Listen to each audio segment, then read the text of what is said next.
Bismillahirrahmanirrahim. Alhamdulillah nahmaduhu wa nasta'inuhu wa nastaghfiruh. Wa na'udzu billahi min shururi anfusina wa min sayyiati a'malina. Man yahdihillahu fala mudilla lahu wa man yudlil fala hadiyalah. Asyhadu an la ilaha illallah wahdahu la syarika lah. Wa asyhadu anna Muhammadan abduhu wa rasuluh la nabiyya ba'dah. Allahumma salli wa sallim ala nabiyyina Muhammad wa ala alihi wa sahbihi ajma'in, amma ba'd. Hadirin dan hadirat serta para pemirsa yang saya hormati, Assalamualaikum warahmatullahi wabarakatuh. Alhamdulillah, kita bersyukur kehadirat Allah Azza wa Jalla. Berkat nikmat Allah,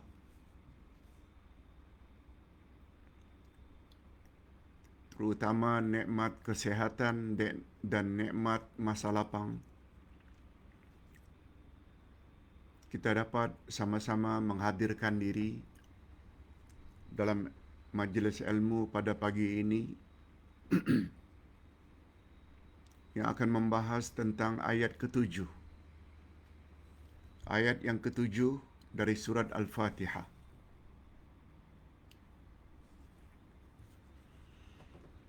Topik kita pada pagi ini akan membahas ayat ketujuh dari surat Al-Fatihah, bahagian pertama, yaitu A'udzubillahi minasyaitanirrajim. Siratal ladzina an'amta 'alaihim.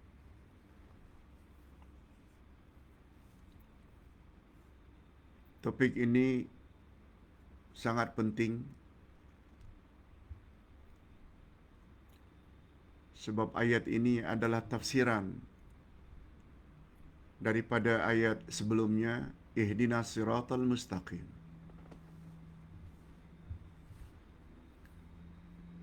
Siapa yang tidak mengetahui tafsiran ini, bermakna dia tidak tahu apa itu sebenarnya siratal mustaqim yang sebenar.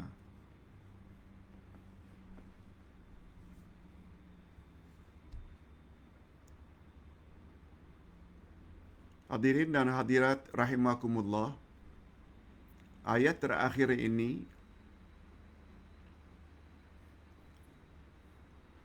akan disambung dengan ghairil maghdubi alaihim waladdallin. Itu pembahasan yang kedua. Itu adalah pembahasan yang kedua dari ayat yang ketujuh.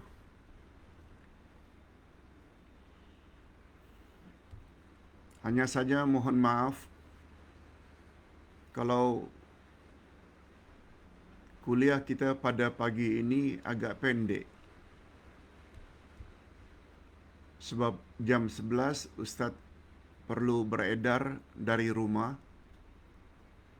untuk ke HUKM Hospital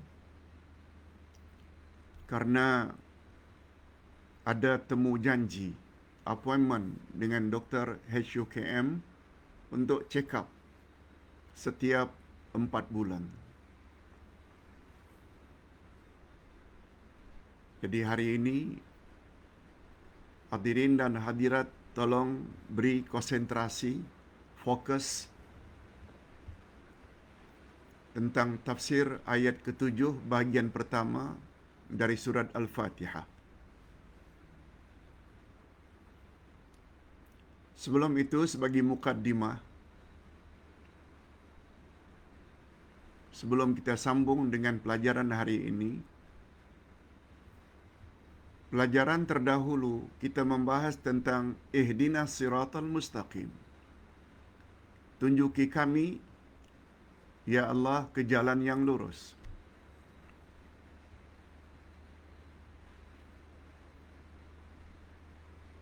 Itulah doa yang paling kerap kita ucap seharian.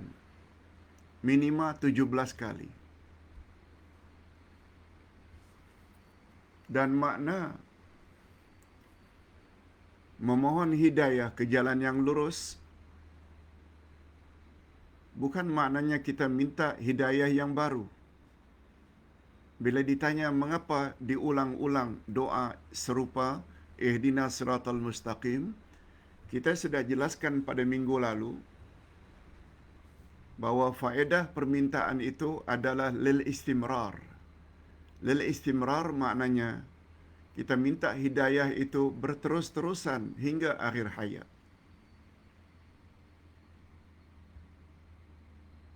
Itu makna istimrar.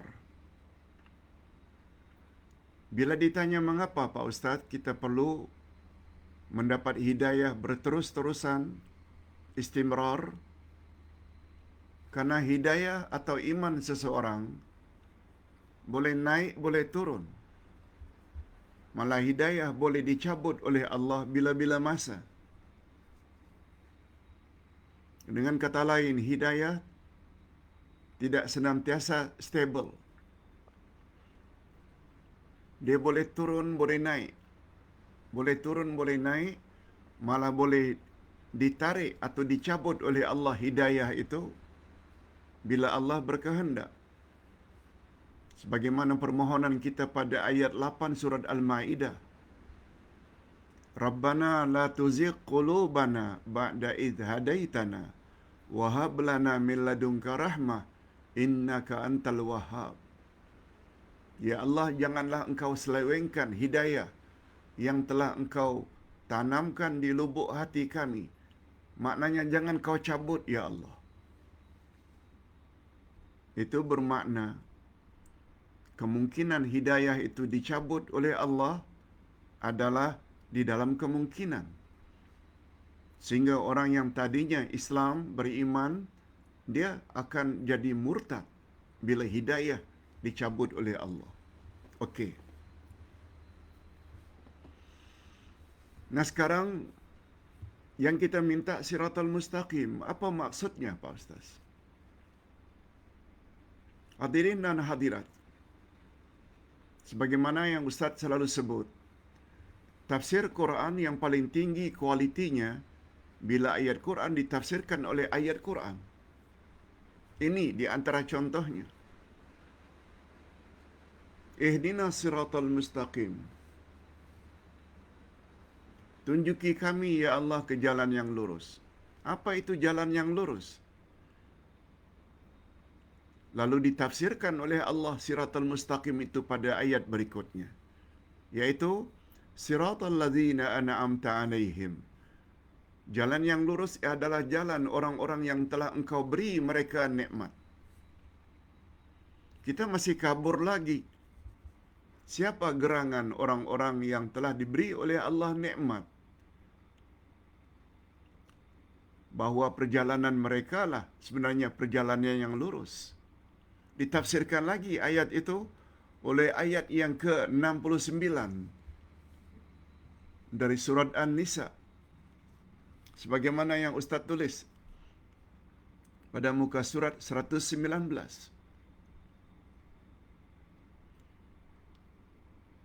Wa man yuti'illaha war rasul fa ulaika ma'al ladzina an'ama Allahu 'alaihim minan nabiyyin was-siddiqin wasyuhada' was-salihin.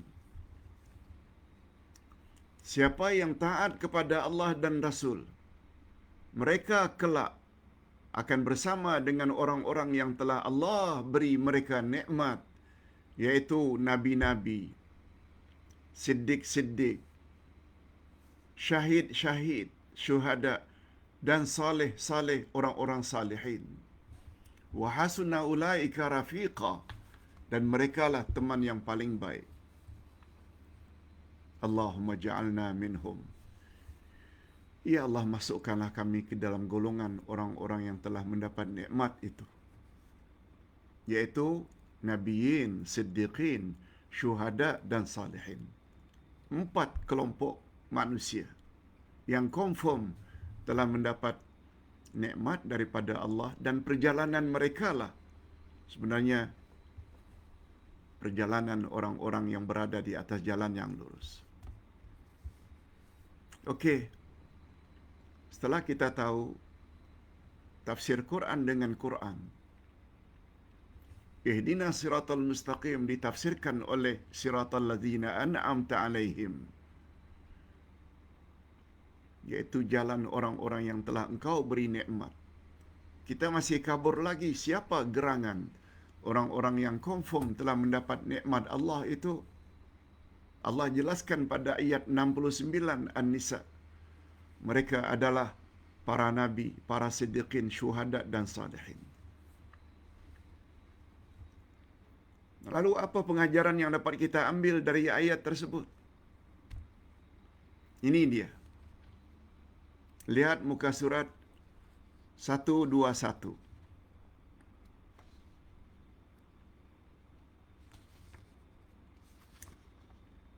Ada 5 pengajaran yang dapat kita ambil dari ayat ini. 5.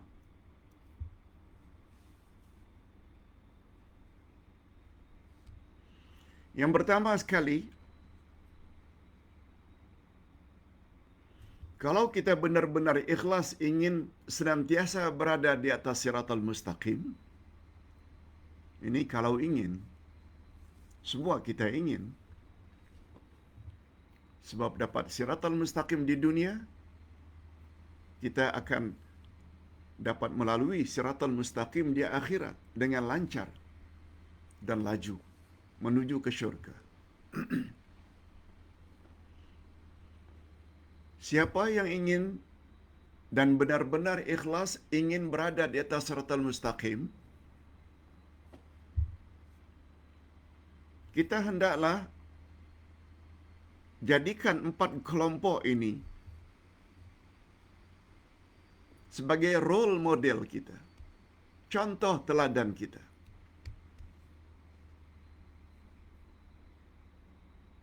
Mustahil kita akan mendapat siratal mustaqim bila 4 kelompok ini kita tidak jadikan sebagai pedoman, role model, contoh teladan.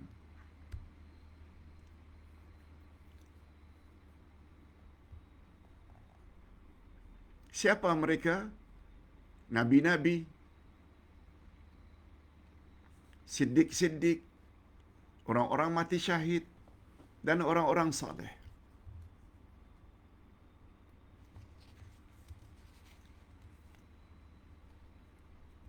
Pengajaran yang kedua. Minta maaf ya, Ustaz ulangi. Kuliah pagi ini pendek saja.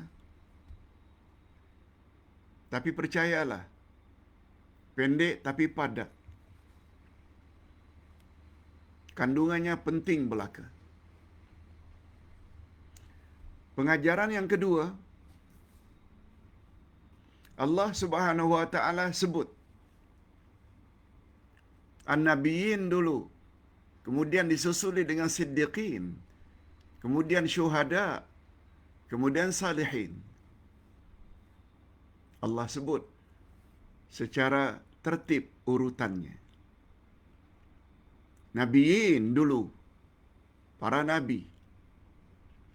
Siddiqin menyusuli Nabiyyin, baru Syuhada, baru Salihin.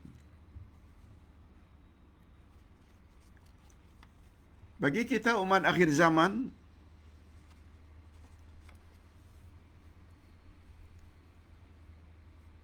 nabi mana yang kita perlu ikut? Tentu saja bagi kita umat akhir zaman,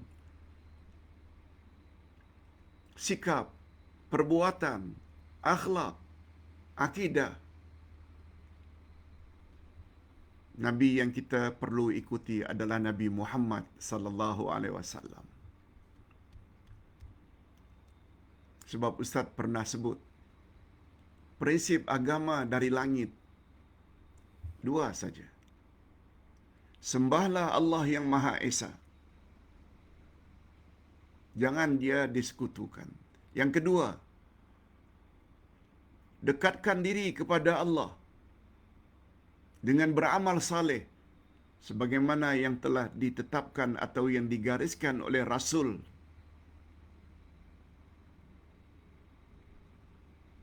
Dua prinsip ini, prinsip yang pertama adalah sama.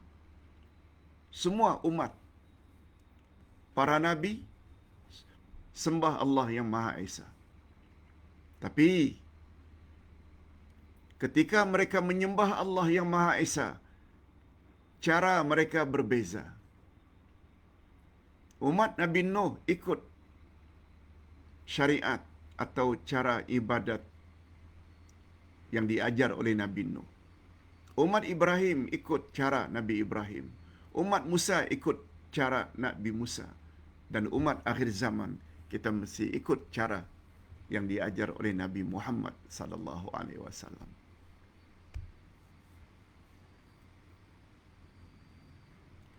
Boleh tak kita ikut selain Nabi Muhammad sallallahu alaihi wasallam, Pak Ustaz? Boleh. Dan kita masih berada di jalan yang lurus. Ikut As-Siddiqin. Dan orang yang paling popular mendapat gelaran As-Siddiqin adalah Abu Bakar As-Siddiq.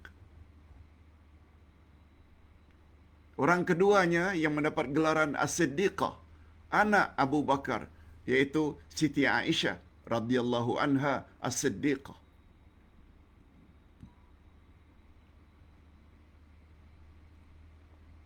Kalau tidak ada daripada Nabi dan Abu Bakar, boleh kita ikut cara khalifah-khalifah Ar-Rashidin yang lain. Umar, Osman, Ali. Karena mereka adalah orang utama yang disenaraikan di dalam syuhada. Karena semua mereka bertiga, Umar, Osman, Ali, mati dibunuh ketika menjalankan tugas kekhalifahan. Apalagi Nabi Muhammad sallallahu alaihi wasallam pernah bersabda, "Man ya'ish minkum fasayara ikhtilafan katsira. 'Alaikum bisunnati wa sunnatil khulafa ar-rasyidin al-mahdiyyin min ba'di. Addu 'alaiha bin nawajiz." Bila umur kamu panjang, akan banyak terjadi perbalahan pada akhir zaman. Kalau ingin selamat, ikut sunnahku dan sunnah khulafa'ur rasyidin sesudahku. Gigit sunnah mereka dengan gerahammu, maknanya pegang dengan kuat. Di situ memberi isyarat. Ikut sunnahku, sunnah Nabi.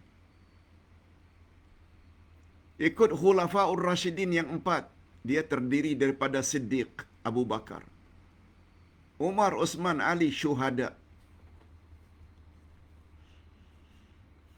Baru kemudian as-salihin, orang-orang saleh.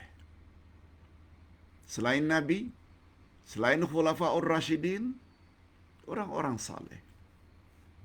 Termasuklah Imam Abu Hanifah, Imam Malik, Imam Asy-Syafi'i, Imam Ahmad ibnu Hanbal. Mereka bukan Nabi. Mereka bukan dari kalangan siddiqin.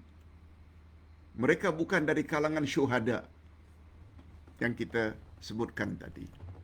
Tapi mereka termasuk salihin. Dah dua dah. Yang ketiga, pengajaran yang ketiga. Minta maaf kalau Ustaz selalu lihat jam.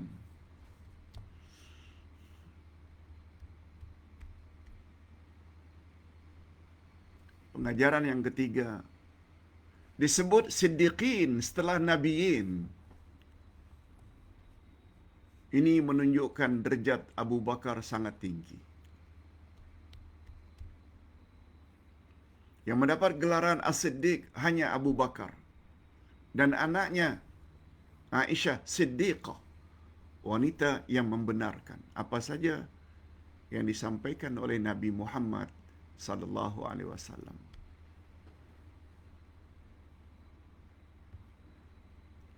Abu Bakar adalah orang dewasa pertama yang memeluk agama Islam. Itu kelebihan Abu Bakar. Abu Bakarlah orang pertama yang membenarkan peristiwa Isra' dan Mi'raj. Abu Bakarlah orang pertama dari 10 sahabat Nabi yang garanti masuk syurga. Abu Bakar pertama. Allahu Akbar. Itu sebabnya kita yang berpahaman Ahlus Sunnah wal Jamaah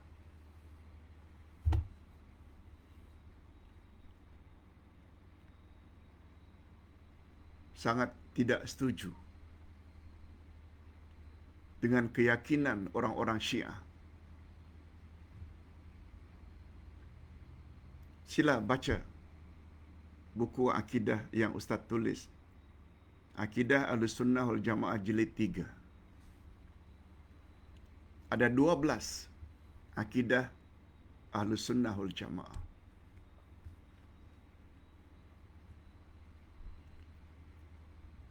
Itu sebabnya Syiah dipanggil juga dengan Rafidah. Rafidah maknanya menolak.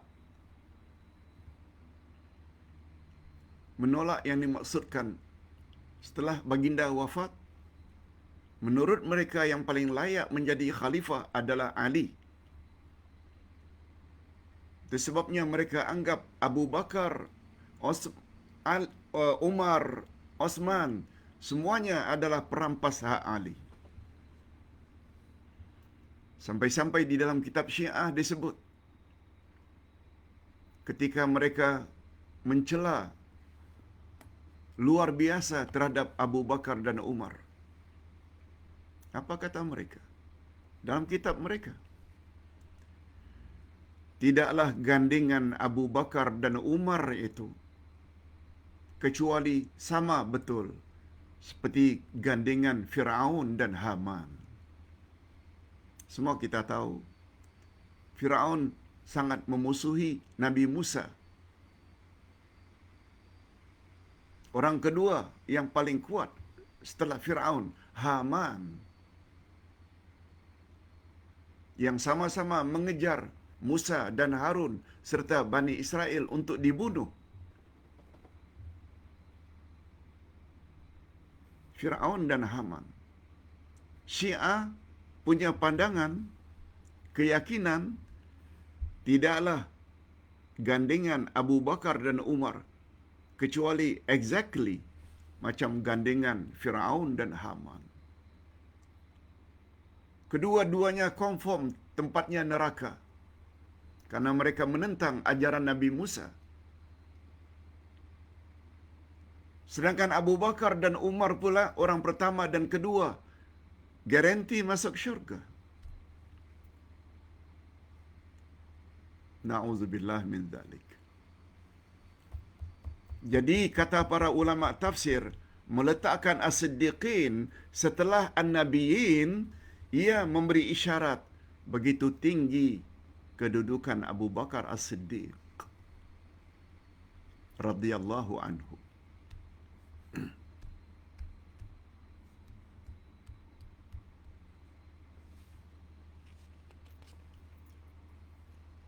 Itu pengajaran yang ketiga.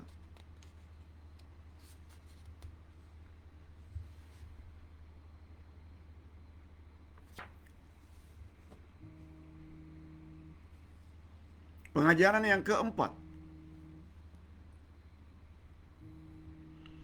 Selain as-siddiqin seperti Abu Bakar as-Siddiq, juga termasuk golongan yang mendapat nikmat adalah asy-syuhada. Ini kita dah sebut tadi. Siapa syuhada? Umar, Osman, Ali. Kita tak nafikan Hamzah. Juga orang yang mati syahid, terbunuh dalam perang Uhud. Malah beliau dikatakan sebagai Sayyidus Syuhada, penghulu semua orang-orang yang mati syahid. Hamzah, uncle-nya Rasul. Tapi tidak dinafikan Umar, Osman dan Ali juga adalah syuhada sebab mereka mati dibunuh ketika menjalankan tugas kekhalifahan. Ustaz baca sekali lagi hadis Nabi. Man ya'ish minkum fasayara ikhtilafan katsira.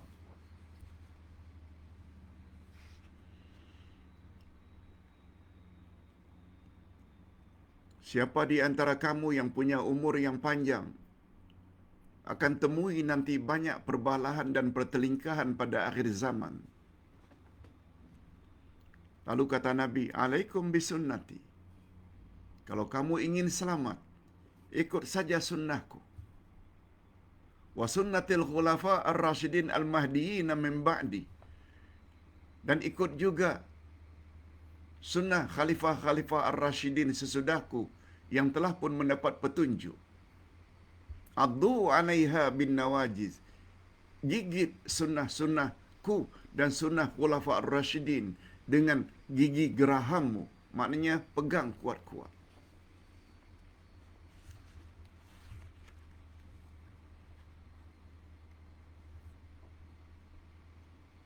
Hadis sahih riwayat Imam Ahmad dan Abu Daud. Itu sebabnya di mana letaknya akal umat Islam hari ini yang terlalu ta'assub dan fanatik dengan tuan guru. Namanya Habib ke Habaib, namanya Kiai ke, namanya tuan guru ke, namanya Murabbi ke.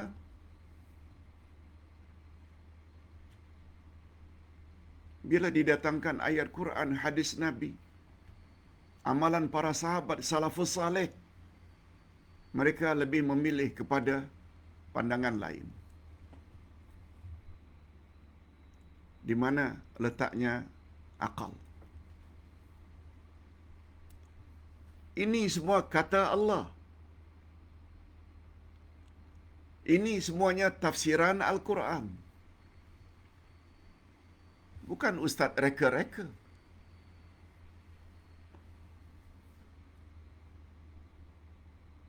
Hadirin dan hadirat rahimakumullah. Di sinilah sangat jelas betapa pentingnya ilmu. Untuk keselamatan kita dunia, alam kubur, alam akhirat, ilmu yang paling utama kita miliki ilmu Quran. Ustaz dah jelaskan 2 hari yang lalu.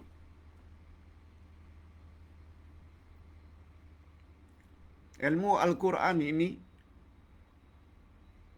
insya-Allah akan berkekalan menolong kita sampai kita di alam barzakh dan di alam akhirat. Quran akan diberi izin oleh Allah untuk menolong siapa yang membacanya, mengamalkannya, menjadikannya pedoman dalam hidup.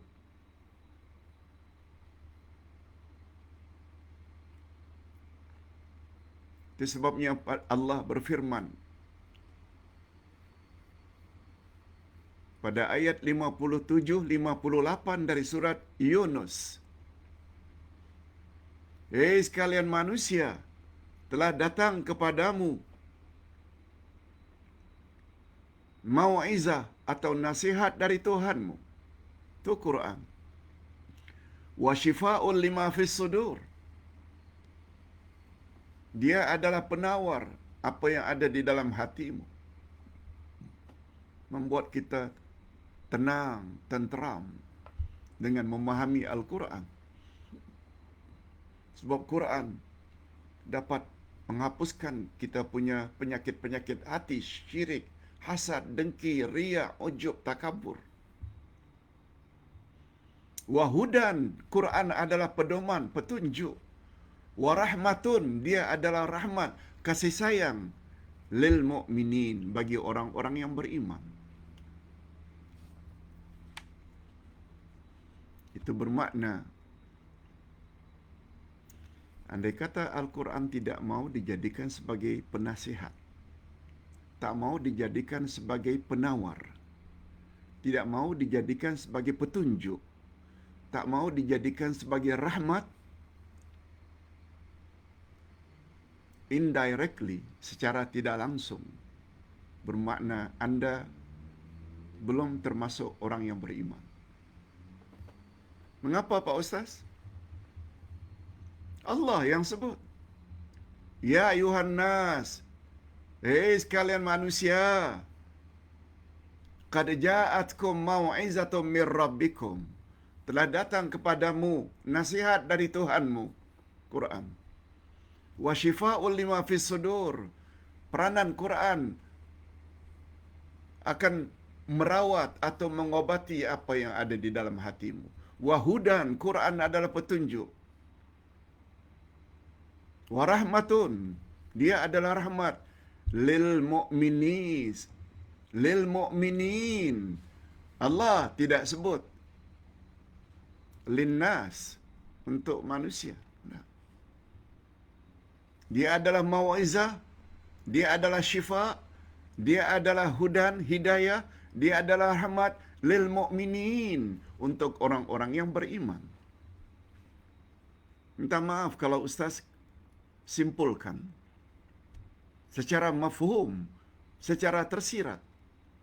Orang yang tidak mau jadikan Quran sebagai penasihatnya, orang yang tidak mau jadikan Quran sebagai syifa, penawar, orang yang tak mau jadikan Al-Quran sebagai hidayah, pedoman, orang yang tidak mau jadikan Quran sebagai rahmah, paling kurang dengan bahasa sopannya, belum sempurna imannya. Ini belum lagi kita sambung pada ayat berikutnya, ayat 58. Qul bifadlillahi wa birahmatih. Katakan hai Muhammad kepada orang-orang beriman, dengan memiliki Quran dan menjadikan dia sebagai pedoman hidup, mau'izah, syifa, hudan, rahmat, falyafrahu, hendaklah mereka gembira, hendaklah mereka happy. Sebagaimana kita semua, ustaz dan para jemaah happy belajar tafsir, terutama ayat yang ketujuh ini. Dan lebih gembira lagi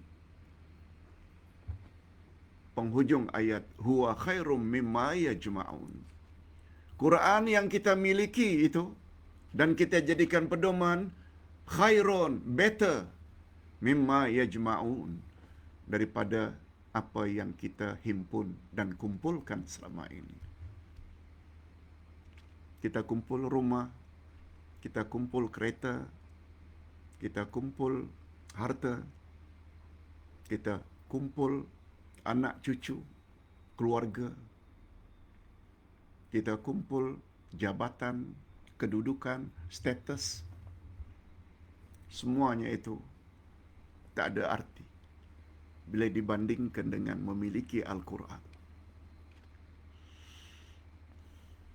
Allah yang cakap, Abdullah menyampaikan saja. Beruntung dan berbahagialah orang yang mau menerima nasihat ini. Nasihat ini dari Quran.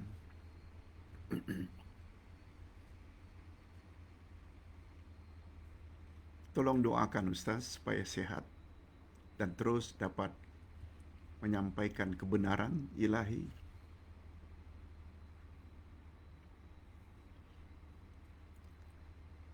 Dan manfaatkan masa lapang sebaik-baiknya untuk terus menyampaikan kebenaran. Sebab dua nikmat ini, sebagaimana yang Ustaz kirim, Ustaz share dalam grup, nikmatani maghbunun fihima kathirun minan nas, as-sihah wal faral. Dua nikmat, sungguh ramai manusia tidak pandai bersyukur. Dua nikmat, sungguh banyak manusia yang tidak pandai berterima kasih. Apa dia dua nikmat itu? As-sihah, kesihatan, wal faragh, dan masa kosong, masa lapang. Mengapa kerjanya tidur saja? Melingkar saja macam ular sawa. Mengapa tidak aktif? Mengapa tidak gunakan masa sebaik-baiknya? Padahal kata Nabi sallallahu alaihi wasallam daripada Abdullah ibnu Umar, "Iza asbahta fala tantaziril masa, wa iza amsayta fala tantaziril sabah." Dengar baik-baik macam mana Islam menyuruh kita gunakan masa. Bila kamu sedang berpagi-pagi, iza asbahta, bila kamu sedang berpagi-pagi, fala tantaziril masa, jangan kau tunggu petang. Wa iza amsayta fala tantaziril sabah, bila kamu sedang berpetang-petang, jangan tunggu pagi. Allahu Akbar. Begitu Islam melihat betapa pentingnya jaga masa. Time management. Kita selalu memuji-muji orang putih, orang barat, orang bule. Memang mereka ada satu pepatah kalau tak salah. Don't wait tomorrow. What you can do today. Jangan tunggu esok. Apa yang kamu boleh buat hari ini. Don't wait tomorrow. What you can do today. Jangan tunggu esok. Apa yang kamu mampu melakukannya sekarang, hari ini. Islam lagi hebat. Bila anda sedang berpagi-pagi seperti sekarang ini, jangan tunggu petang. Bila kamu nanti berada pada waktu petang, jangan tunggu pagi. Begitu hebat. Walaupun dalam realiti, orang Islam lah yang paling banyak buang masa, yang paling banyak buang waktu. Kecuali orang-orang yang sedang nonton video ini atau kuliah ini. Kecuali. InsyaAllah. Hadirin dan hadirat rahimakumullah. Dan yang terakhir, ini penting. Yang kelima, pengajaran yang kelima.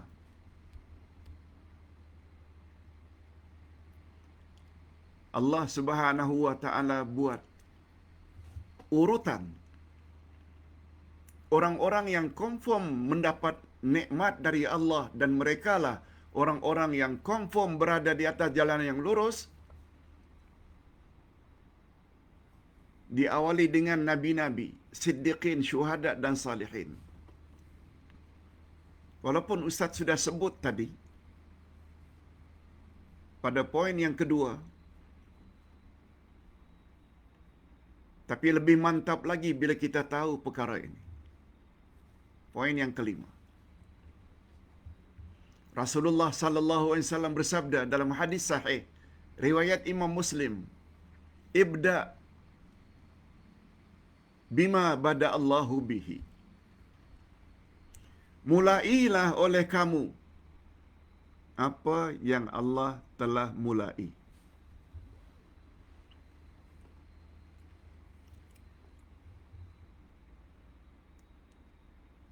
Hadirin dan hadirat, dalam kaedah bahasa Arab,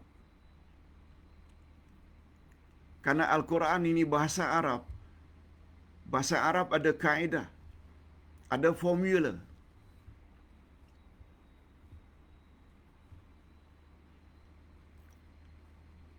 Bahasa Melayu yang disusun oleh pendeta Za'ba banyak ambil daripada kaedah bahasa Arab.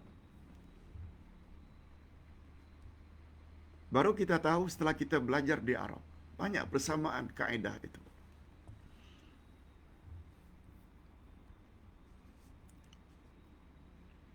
Di antara contoh, ibda bima bada Allahu bihi. Mulailah sesuatu sebagaimana yang Allah mulakan. Ustaz buat contoh. Ketika menyebut ciri-ciri orang-orang yang bertakwa, Allah sebut dalam Al-Quran pada awal surat Al-Baqarah, Zalikal kitabu la raiba fi hudan lil muttaqin. Inilah kitab Al-Quran, tidak ada sedikit pun keraguan di dalamnya, pedoman bagi orang-orang yang bertakwa. Siapa orang yang bertakwa? Allah sebut dulu, alladzina yu'minuna bil ghaib. Mereka yang beriman kepada yang gaib. Wa yuqimuna salah. Yang kedua, mereka mendirikan salat. Yang ketiga, wa mimma razaqnahum yunfiqun. Dan sebahagian dari rezeki yang Allah bagi, mereka infak. Sedekah, sumbang.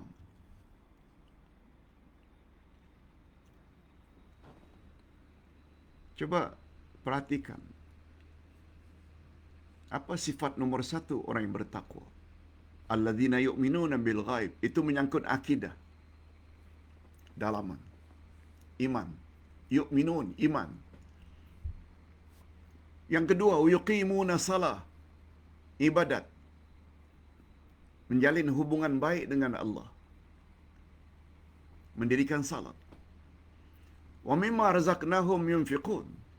Infak. Menjalin hubungan baik insan dengan insan.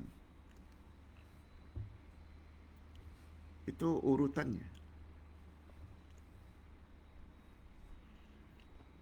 Allah Subhanahu wa taala berfirman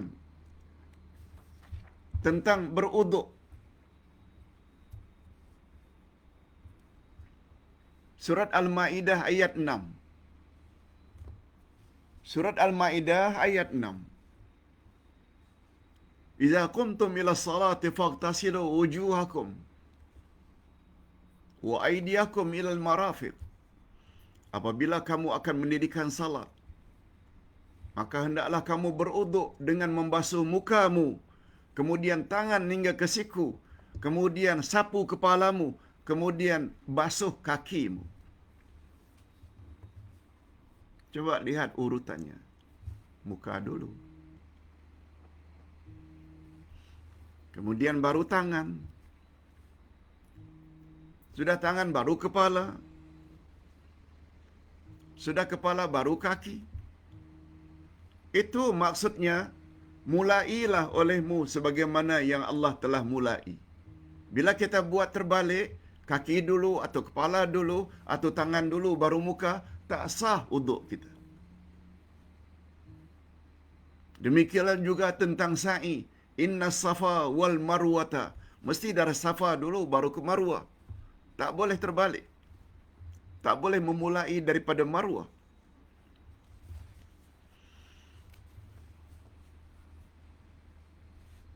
Oleh sebab itu, sebagai kesimpulan,